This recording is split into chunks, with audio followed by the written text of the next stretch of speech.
మాజీ CID chief PV Sunil Kumar సాక్షులను బెదిరిస్తున్నారు, అందువల్ల ఆయన వెంటనే అరెస్ట్ చేయాలని చెప్పి ఉండి ఎమ్మెల్యే రఘురామకృష్ణరాజు ముఖ్యమంత్రి చంద్రబాబు నాయుడికి లేఖ రాశారు. మరోపక్క నా మీద ఆధారాలు లేని ఆరోపణలు చేసిన వాళ్ళు ఎవరైనా సరే వాళ్ళ మీద ఎస్సీ ఎస్టీ చట్టం కింద జైలుకు పంపిస్తాను ఎప్పటికైనా అని పివి సునీల్ కుమార్ గారు ట్విట్టర్లో బెదిరిస్తున్నారు. ఏం జరుగుతోంది అసలు? రఘురామకృష్ణరాజు గారు ఎంపీగా ఉండగా, వైఎస్ఆర్సీపీలో ఉండగా 2021లో ఆయన మీద ఏపీసీఐడి వారు జగన్మోహన్ రెడ్డి గారి ఆదేశాల మేరకు ఒక కేసు పెట్టారు, దేశద్రోహం కేసు, సెడిషన్ కేసు. అప్పుడు ఏపీసీఐడి చీఫ్ పివి సునీల్ కుమార్ తనని కస్టడీలో ఉండగా చిత్రహింసలు పెట్టారు, వీళ్ళంతా చంపడానికి కూడా కుట్ర పన్నారని చెప్పి అప్పటి నుంచి రఘురామ గారు ఆరోపిస్తున్న విషయం తెలుసు మనకి. కొత్త ప్రభుత్వం వచ్చిన తర్వాత ఆయన ఫిర్యాదు చేశాడు. ఆ ఫిర్యాదు మీద గుంటూరు నగరం పోలీస్ స్టేషన్లో ఒక కేసు కూడా నమోదైంది. ఈ ఫిర్యాదులో పివి సునీల్ కుమార్తో పాటుగా అప్పటి ఇంటెలిజెన్స్ డీజీగా ఉన్న పిఎస్ఆర్ ఆంజనేయులు, అప్పటి సీఎం జగన్మోహన్ రెడ్డి, ఇంకా మరికొంతమంది, గుంటూరు జనరల్ హాస్పిటల్ సూపరింటెండెంట్గా ఉన్న డాక్టర్ ప్రభావతి, ఇట్లా వీళ్ళందరినీ కూడా నిందితులుగా చేర్చారు.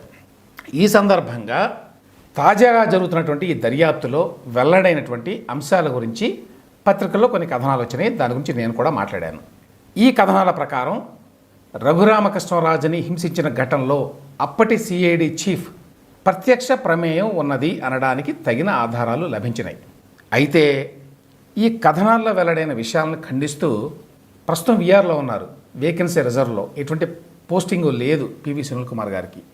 ఆయన ఒక ప్రకటన చేశారు.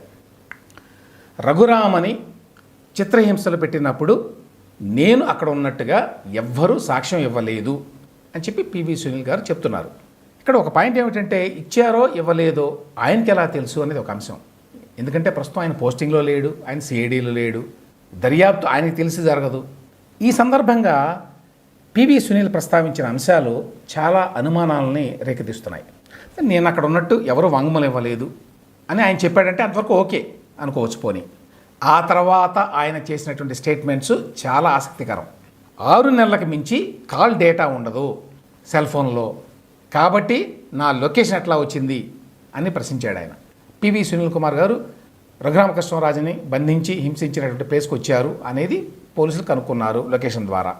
ఇప్పుడు ఆయన ఏమంటాడు, అసలు కాల్ డేటా అనేది 6 నెలలు మాత్రమే ఉంటుంది, ఆ తర్వాత ఇరేజ్ అయిపోతుంది, కాబట్టి మీకు ఆధారం ఎట్లా దొరికింది అని ప్రశ్నిస్తున్నాడు.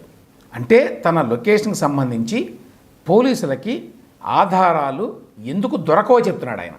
నెక్స్ట్ పాయింట్, గుంటూరు జనరల్ ఆసుపత్రి డాక్టర్లు కూడా గతంలో ఇచ్చిన రిపోర్టుకే కట్టుబడి ఉన్నారు అని చెప్పి పివి సునీల్ గారు స్పష్టం చేస్తున్నారు. ఇక్కడ ఆరోపణ ఏంటి, గతంలో యాక్చువల్గా ఒరిజినల్గా రిపోర్ట్ ఇచ్చారు, దెబ్బలు తగిలినాయని, కానీ గుంటూరు జనరల్ ఆసుపత్రి సూపరింటెండెంట్గా అప్పట్లో ఉన్న డాక్టర్ నీలం ప్రభావతి గారు ఆవిడకున్నటువంటి సంబంధాల కారణంగా వైఎస్ఆర్సీపీ తోటి దానిని మార్చారు అని రఘురామ గారు ఆరోపణ చేస్తున్నారు. అయితే ఇప్పుడు అందులో కొంతమంది డాక్టర్లు బయటకు వచ్చి వాస్తవాలు చెప్తున్నారు అనేది పోలీసులు అనఫిషియల్గా వెల్లడించినటువంటి సమాచారం. అయితే గతంలో డాక్టర్లు ఏం చెప్పారో దానికే కట్టుబడి ఉన్నారు అని చెప్తున్నారు.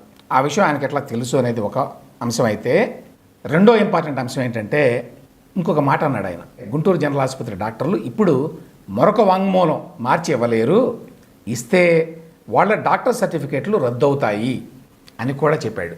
అంటే పివి సునీల్ కుమార్ గారు పరోక్షంగా గుంటూరు జనరల్ ఆసుపత్రి డాక్టర్లని బెదిరిస్తున్నారు. మీరు ఇప్పుడు ఇంకొక రిపోర్ట్ ఇస్తే, మీ రిపోర్ట్ మారిస్తే మీ డాక్టర్ సర్టిఫికేషను రద్దవుతుంది అని. ఇక ఆయన ప్రస్తావించిన మూడో పాయింట్, సుప్రీంకోర్టు ఆదేశాల మేరకు అప్పట్లో రఘురామకి సికింద్రాబాద్లో ఉన్న మిలిటరీ ఆసుపత్రి వారు పరీక్షలు చేశారు. వాళ్ళు ఇచ్చినటువంటి మెడికల్ రిపోర్ట్ మీద ఆధారపడే రఘురామరాజు గారికి సుప్రీంకోర్టు బెయిల్ ఇచ్చింది. ఈ విషయం కూడా అందరికీ తెలుసు. అయినా పివి సునీల్ కుమార్ గారి వాదన వేరేగా ఉంది. ఏమంటాడు ఆయన, రఘురామకి గాయాలు ఉన్నాయని కానీ అవి కొట్టడం వల్లే వచ్చాయని కానీ మిలిటరీ ఆసుపత్రి రిపోర్ట్లో లేదు అని ఆయన ప్రకటిస్తున్నాడు. ఇప్పుడు యాక్చువల్గా నేను వెళ్ళి ఆ మెడికల్ రిపోర్ట్ ఏమని ఉన్నది, సుప్రీంకోర్టు తన తీర్పులో ఏ విధంగా కోట్ చేసింది అనేది చూశాను. సుప్రీంకోర్టు వారు ఏమన్నారంటే తమ జడ్జిమెంట్లో, in our view considering the injuries reported by the army hospital, prima facie we find that there is a possibility that the petitioner was ill treated while in custody. సుస్పష్టంగా చెప్పారండి.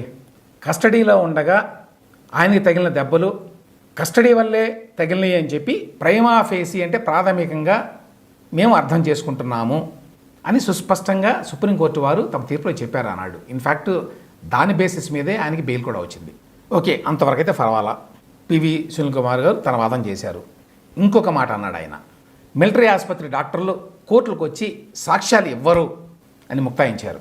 కాబట్టి ఇందులో కూడా ఎవ్వరూ నన్నేం చేయలేరు, తగిన సాక్ష్యాధారాలు దొరకవు అని అంటున్నారన్నమాట.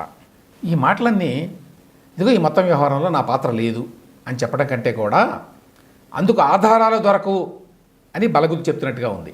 పివి సునీల్ కుమార్ గారు ఇచ్చినటువంటి ఈ ప్రకటనని ఈనాడు పత్రిక ప్రకటించింది.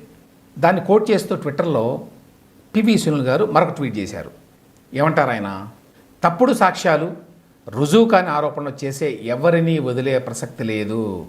కేసు వీగిపోయిన రోజు 10 ఏళ్ల తర్వాత అయినా సరే నాకు వ్యతిరేకంగా మాట్లాడిన మీరు శిక్ష అనుభవించాల్సిందే, అది ఎవరైనా సరే అని మరొకసారి బెదిరించారు. అంతేకాదు ఈ సందర్భంలో ఏదో చట్టంలో ఉన్న ఒక సెక్షన్ కూడా ఈ ట్వీట్లో పివి సునీల్ గారు మెన్షన్ చేశారు. ఇంగ్లీష్లో ఉంది అది. ఏం చెప్తోంది ఈ సెక్షన్ అంటే, తెలుగులో అనువాదం, ఎస్సీ ఎస్టీ కులానికి చెందిన వ్యక్తి మీద ఎవరైనా పనికిమాలిన లేక ఆధారాలు లేని తప్పుడు సమాచారాన్ని అధికారులకు ఇచ్చి ఆ ఎస్సీ ఎస్టీ వ్యక్తిని ఇబ్బంది పెడితే అటువంటి వాళ్ళకి 6 నెలల నుంచి 5 ఏళ్ల వరకు జైలు శిక్ష విధించవచ్చు అనేది పివి సునీల్ కుమార్ గారు కోట్ చేశారు ఇక్కడ.